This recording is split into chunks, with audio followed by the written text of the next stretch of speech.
রসুন কুচি, পেঁয়াজ কুচি আর হলো শুকনো মরিচ। এখন টক ভাত বাগার দেওয়া হবে।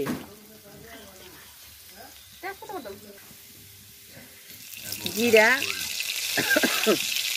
আর হলো কালো জিরা একটু ভাজাভাজি করে এখন দিয়ে দিব আমরা খিচুড়িতে। টক ভাত না টক খিচুড়ি নাকি কি এটারে আরেকটা নাম কি?